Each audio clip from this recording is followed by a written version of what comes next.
All great things must come to an end. Today I'm on a quest to find 10 great songs in this countdown, if it's possible. I think I did. Let's see if you agree. Coming up, the stories of cold hard reality and wild spirituality that inspire some of the most powerful songs at the end of the century. It also ends a journey that we've been on together for 15 months. We've counted down the top 10 songs from every single year of the rock era, from the late 50s to today's countdown. Along the way, we've dealt with claims and shutdowns and false starts and ends. It all comes down to this one, though. The last decent year of mainstream music. We got some great stories here and great guests on this program.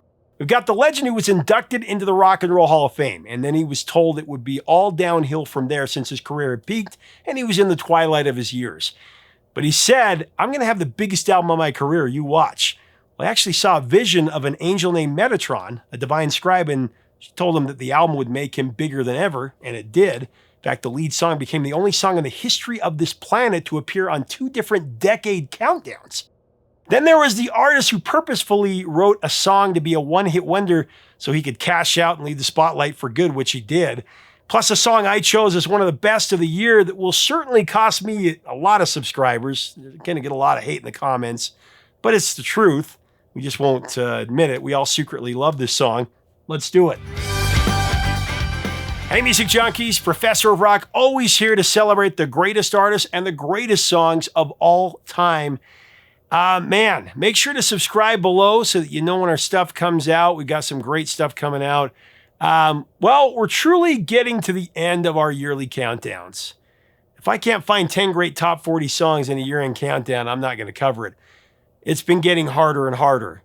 We're in the final year of the 90s, 1999. I believe that I found 10 songs, but then I looked at the year 2000, and I don't know if there's 10 songs in the year 2000. Maybe I should do a live stream and just go through the top 40, and you can tell me if you think there are. Anyway, in 1999, I believe I found 10 songs. You tell me. There's some great stories here. Let's get into it. Okay, so according to the Billboard magazine's year-end survey, the 10th biggest song of the year 1999 was Livin' La Vida Loca by Ricky Martin.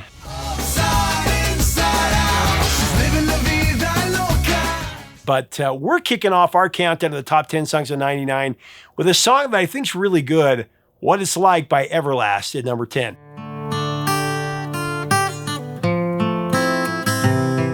Now, this was Everlast's first solo single after leaving the group House of Pain. Remember that? Jump around. Jump around. Jump around. Being in that band became an arduous task that Everlast just hated. He compared it to the feeling you have when you wake up early on Monday morning and you have to go to school. We've all felt that feeling before. So he left H.O.P. determined to change his life. Erik Schrody, which is Everlast's real name, he wasn't happy with where he was physically or spiritually, so he quit alcohol and cigarettes and found religion.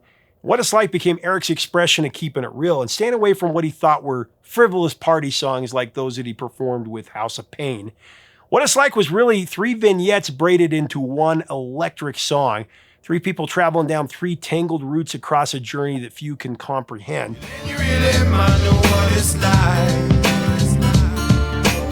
First, there's the homeless man, hands cupped in the dark, eyes scanning the street for coins and for dignity at all.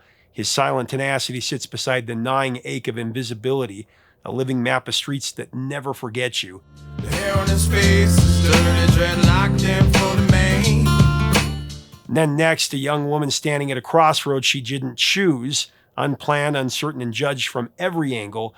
The moment she contemplates abortion is less of a moment of choice and more of a battlefield where hope and fear clash, and one that society will forever try to judge her for. She heads for the clinic and she gets some static walking through the door.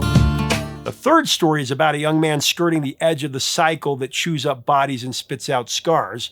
Drugs, violence, prison walls, and a ceiling that keeps him from ever believing redemption is even possible.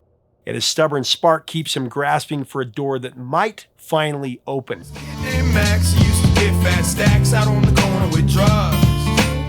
What It's Like, it's a complicated song.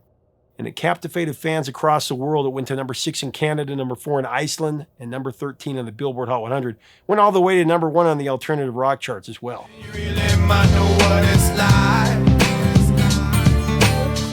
Now, Billboard magazine listed Nobody's Supposed to Be Here as the number 9 song in 1999.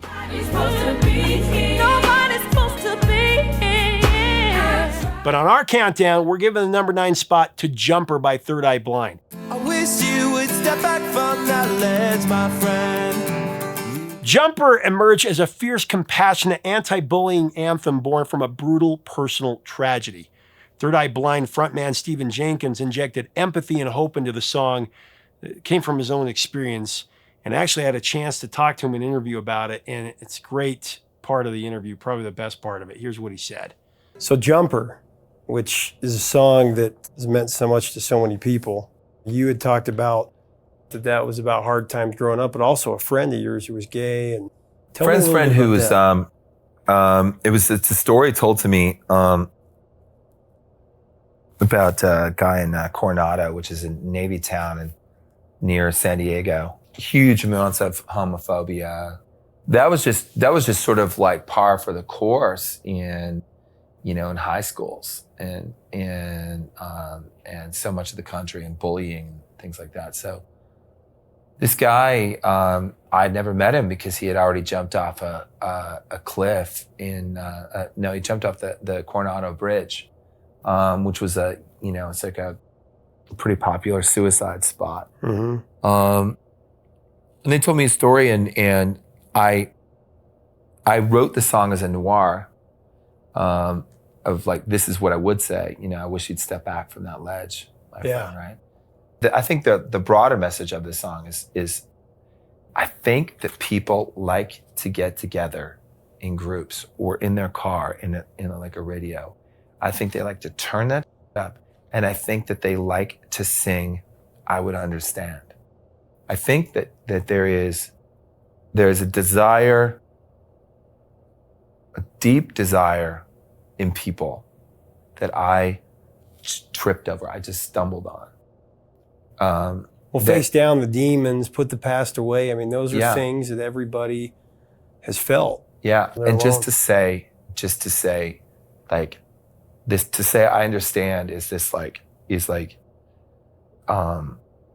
there is a release in that is that people find necessary and valuable, that they want to be reminded of.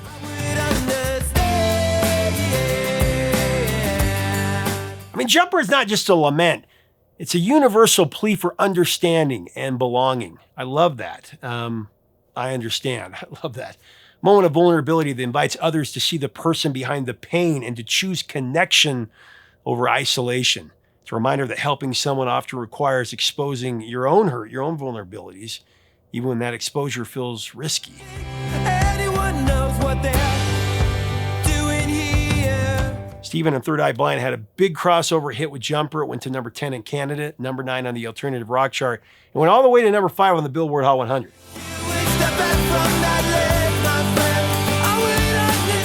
So Every Morning by Sugar Ray finished the year at number 8 on Billboard's year-end survey in 99. Every morning there's a halo hanging from the corner of my girlfriend's. But on our countdown of the top 10 songs of the year, I've got to go with one that always gets me. It's so catchy.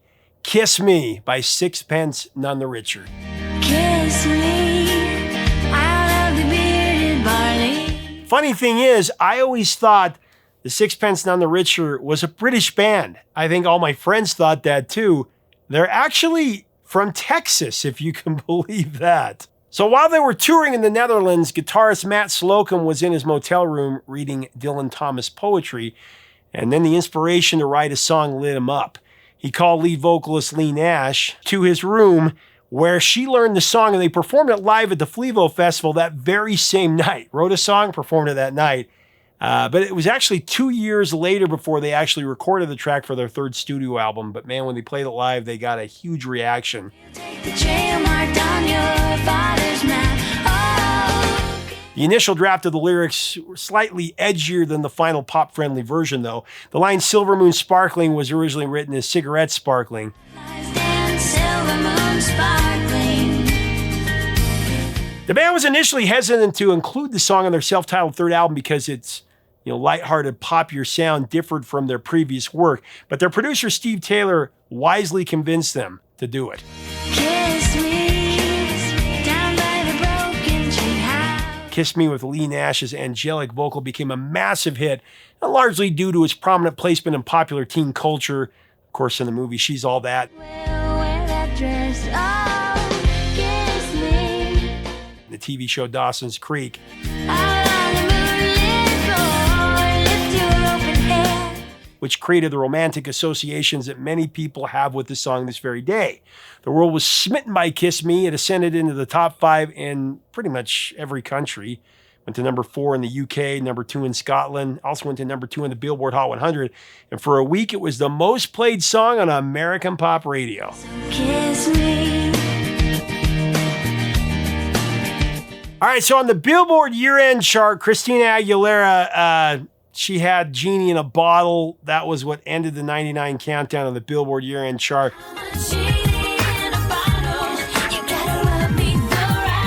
But we chose a different song. We went with Goo Goo Dolls' Slide as our number 7 pick for 99.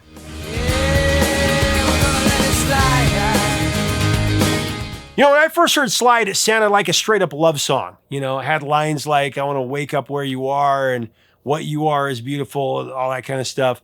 But then, upon closer listen, I discovered that the subject matter was a lot more serious.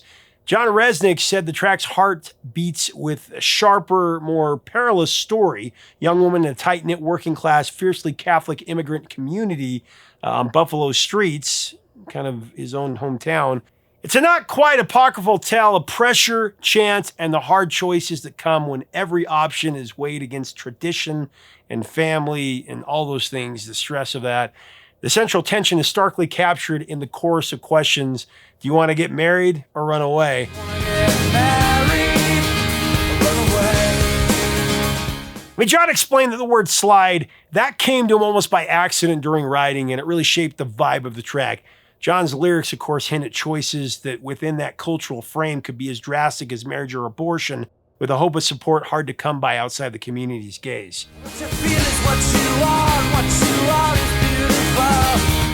Musically, the track, though, dances in bright, jangly pop. It's upbeat, but it cushions a story of fear and longing, letting the emotion land with surprising force, and it's a great song off Dizzy Up the Girl.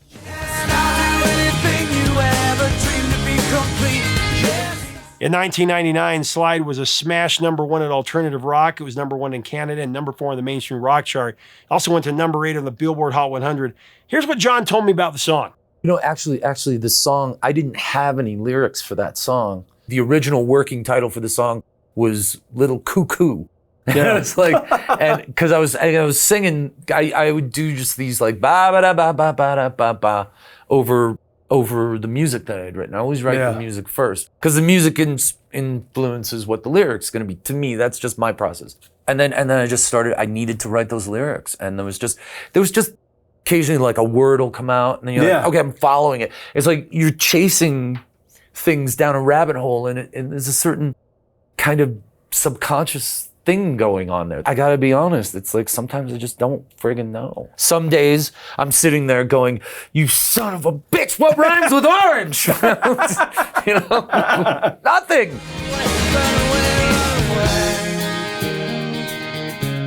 On the Billboard year-end survey for 99, the number 6 song of the year was Kiss Me by Sixpence None the Richer, which of course was our number 8. So kiss me. But for our pick, we went with Someday by Sugar Ray at number 6. Someday, when my life has passed me. No matter what you think about Sugar Ray, they had some damn catchy songs, especially this one. Borrowing their name from 2 legendary fighters, Sugar Ray Leonard and Sugar Ray Robinson, the band Sugar Ray was, let's just say, they were on fire in the late 90s.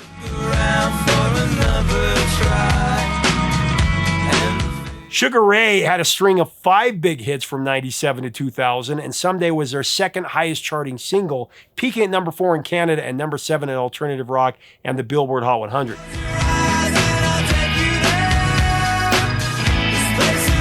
Mark McGrath wrote the song while plucking a bass in the back of a club in Houston while the band was on tour for their Florida album. Actually, drummer Stan Frazier contributed to the lyrics, reflecting on his feelings of guilt for not being faithful to his girlfriend while they were on tour, on the road.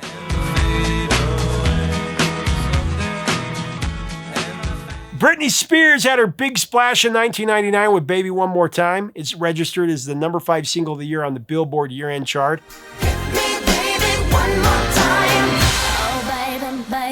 We're going to talk about Britney in a second, but right now we're going to focus on the #5 on our countdown, which is I Will Remember You by Sarah McLachlan. I will remember you. I Will Remember You began its life quietly, almost shyly, as a melody written by Irish guitarist Seamus Egan. It wasn't meant to be a vocal song at all, just a haunting instrumental. But then the seed of collaboration was planted. Sarah McLachlan, inspired by the tune, teamed up with Dave Miranda and shaped the music into something more human, more intimate.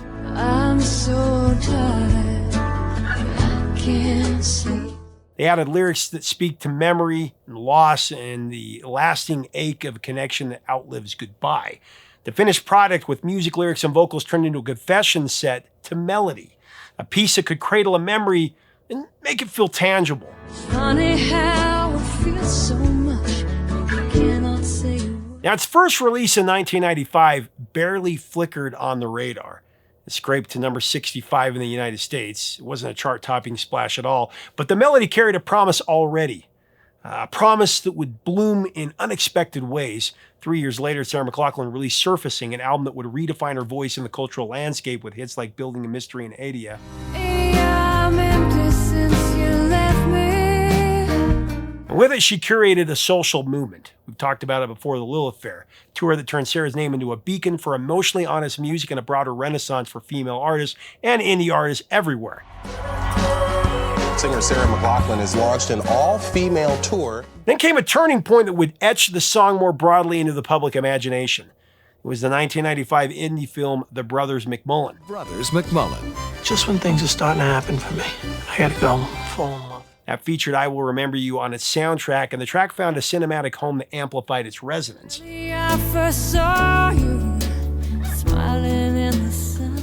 In 1999, a live version from the Mirror Ball concert experience Will you remember me?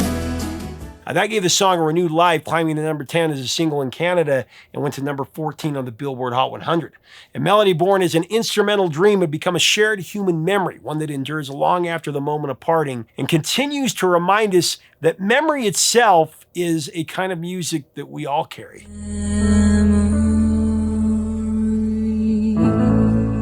All right, the number 4 single in 1999 on the Billboard Hot 100 was Heartbreak Hotel, which was a collaboration of Whitney Houston, Faith Evans, and Kelly Price. All I really wanted was some of your time. Instead, you told me lies.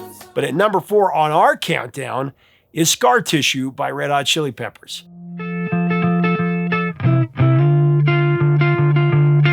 Pepper's Scar Tissue works its magic by softening a hard truth into something almost lullaby-like, even as it threads together the blunt honesty of Anthony Kiedis' hardest battles. The song's title arrives loaded from the pages of his best-selling memoir, a literal scar that mirrors the emotional and physical marks left by years of addiction and chaotic living. Definitely a direct, unflinching dialogue of a painful past that he lived. Scar tissue that I wish you saw. Sarcastic Mr. Know-It-All. Now, similar to the power of Under the Bridge, the Peppers' breakout from years before, autobiographical roots anchor Scar Tissue in a life that spiraled between erratic chaos and fragile moments of hope. Anthony Kiedis pulls back the curtain on a childhood shaped by an unpredictable father, mercurial relationships, and the pressures and glare of fame. I mean, the lyrics don't flinch from the raw edges. Push me up against the wall. Young tuck girl in a push-up bra. You know, what makes Scar Tissue so compelling is its tenderness underlined by vulnerability. Hear me out. When the music moves with a gentle, almost lullaby-like cadence, it counterpoints the stark honesty of the words, creating a counterpoint that feels like a healing conversation with oneself. Autumn sweet wind, call it fall out, make it to the moon, never have to crawl in. Out of hardship emerges resilience, wisdom learned not from triumph alone, but from enduring and choosing again and again to rise, never to give up. Share this lonely view. The impact extends beyond the studio. The memoir's candid honesty found its resonance in hospitals and prisons especially, offering a lamp of optimism to strangers who recognize their own scars in Anthony Kiedis' story.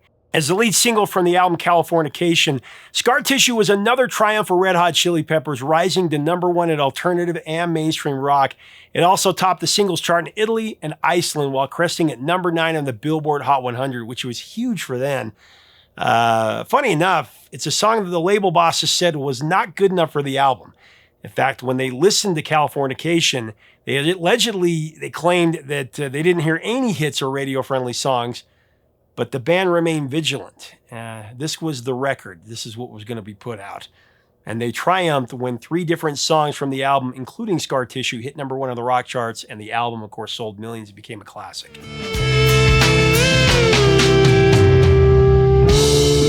Billboard Magazine's year-end survey saw Angel of Mine by Monica rank as the 3rd biggest single in '99.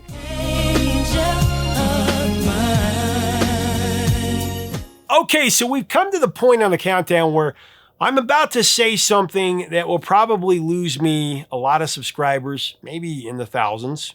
I don't know, because I know there's a lot of people that don't like this artist. It's something I'm going to say that it's going to create a lot of venom in the comments, I'm sure, but it's just true. And now, Billboard Magazine's year-end survey had Angel of Mine by Monica as the 3rd biggest single in 1999. But on our countdown, I'm going with one.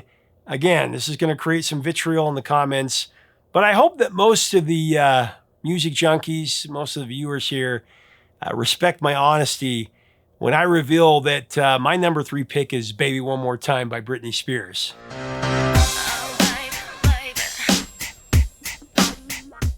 Let me explain. In terms of the song itself, Baby One More Time is a great composition. It's a great song. I mean, just listen to some of the great covers.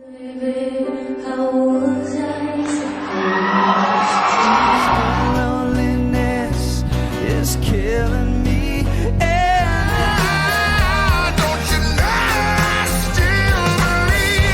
And you hear the lyrics and you're like, man, this is a great song. And putting all the tabloid and TMZ fodder that Britney has generated throughout her career to the side here, I cannot lie. I tried to hate Baby One More Time, but instead I found it irresistibly catchy, just like most of the world. And to my ears, it's a great pop song, like you said.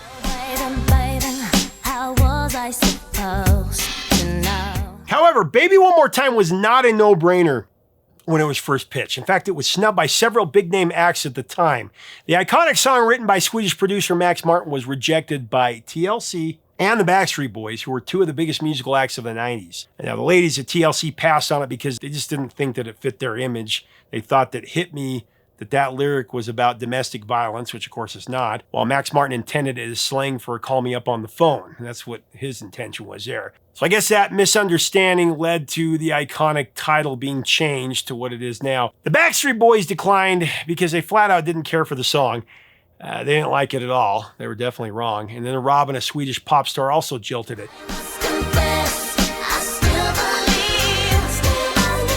Despite the initial rejection of artists that she no doubt listened to, Britney Spears, a 16-year-old former Mouseketeer from Disney's Mickey Mouse Club, thought the song was super cool, in her words, and she was super excited to record it. It was her debut single.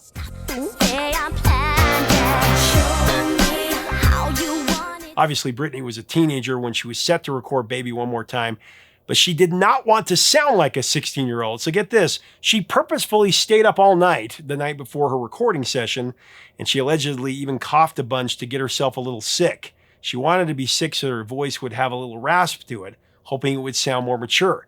And I think it worked. Oh, baby, how was I supposed to know? Besides Britney, though, another notable name in entertainment recognized the hit potential of Baby One More Time.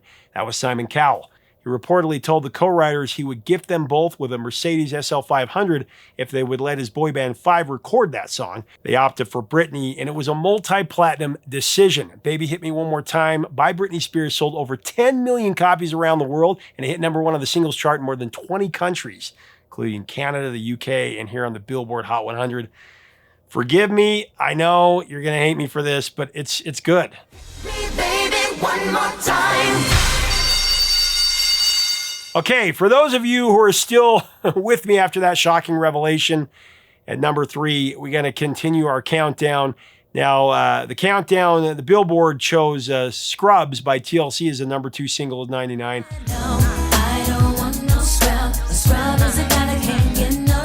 But I'm going to go with Smooth by Santana featuring Rob Thomas as the second best song of the year.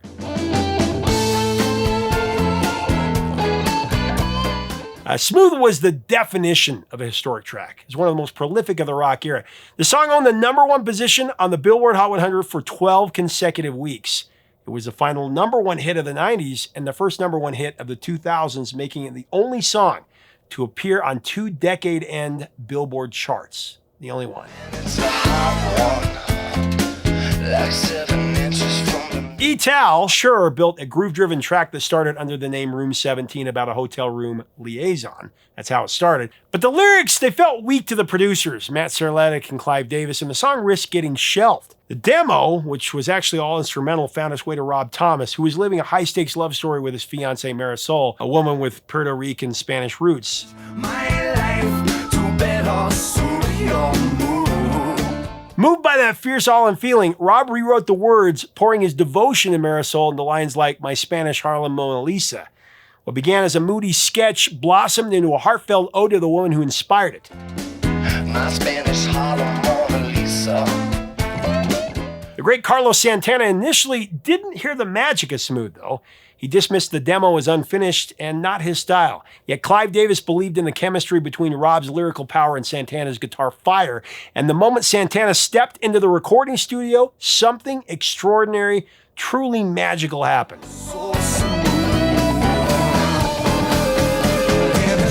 Now, check this out. Carlos would later solemnly swear that the way things clicked on Smooth with Rob was not a coincidence or a so-called happy accident that, tends to happen in music sometimes. Carlos later claimed a vision of an angel named Metatron, who was a spiritual entity believed to be the divine scribe and architect of life, told him that the album would make him bigger than ever. She appeared to him. That supernatural experience fed his conviction, helping to seal the track's fate on an album destined to redefine him. So the song found its home as a track at number 5 on the wondrous Supernatural, the record that did indeed make the name Santana larger than it ever been.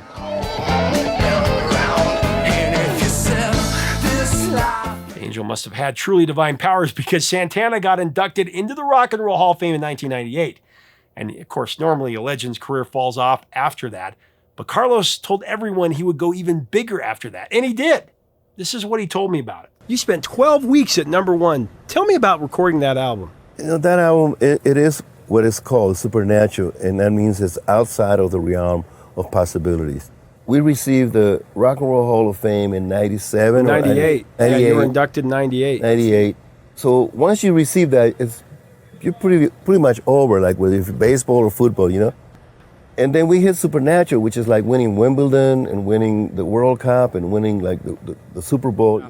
All in one. And so for me, it was all about the energy, and I became very, very obedient to an inner voice that, I know that when I say a lot of people roll their eyes, but see, this inner voice have been very vocal since I was a child.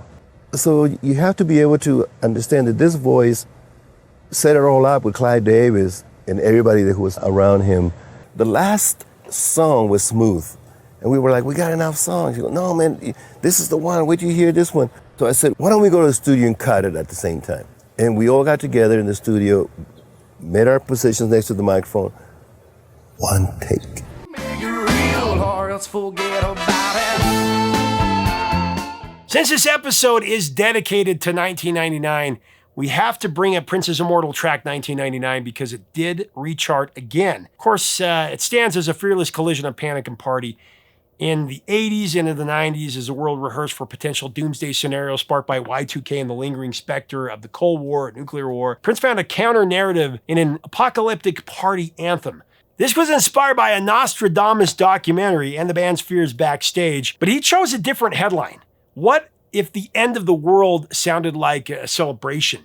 The result was quintessential Prince, propulsive bass, neon synths, and a swaggering groove that made Doomsday feel like rebirth.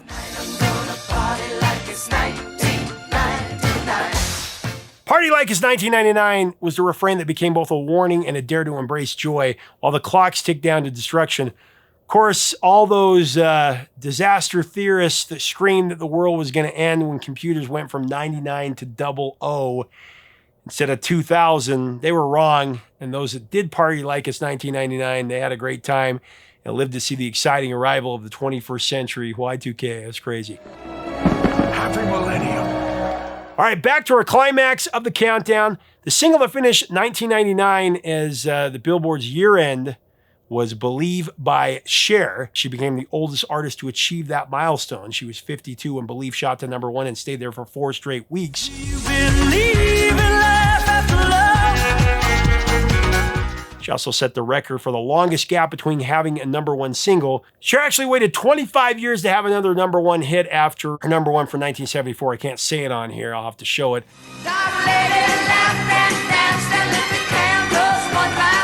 It was also the first auto-tune song to hit #1. The song that reached #1 on our countdown of the top 10 of 99, though, is actually a proverbial one-hit wonder. Talked about it a few times. It's such a great song. You Get What You Give by New Radicals.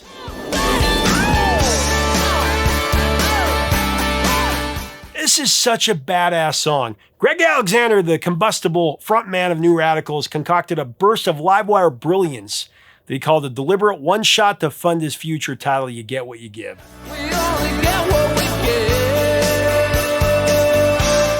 Then in a bold pivot, he stepped away from the spotlight, choosing the quiet anonymity of writing and producing behind the scenes instead of being the star. Greg's audacious gamble became a cultural touchstone, a jangly, irresistible pop anthem that somehow carried a revolution of sincerity. I mean, Joni Mitchell praised this honesty. While it rode into the spine of history on so many different planes, beneath its gleeful hook lies a subtler bloodline.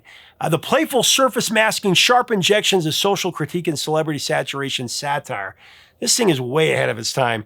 Greg sang about kicking the asses of 2 rock stars of the era, Courtney Love and Marilyn Manson. Music personalities he felt were more about sparking controversy than actually creating art.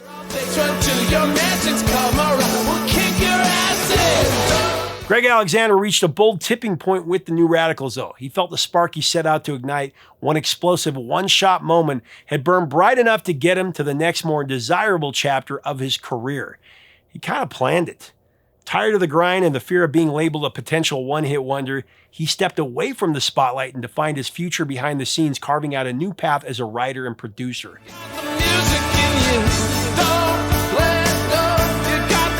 I'll tell you, for me, You Get What You Give is a classic motivational track. It hasn't lost any of its cool or feel-good luster more than 26 years after its release.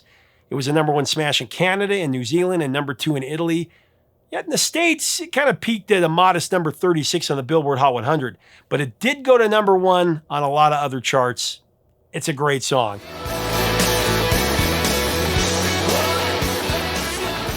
That wraps up our countdown to the top 10 songs of 1999. The late 90s saw the infusion of a variety of different styles hitting the mainstream.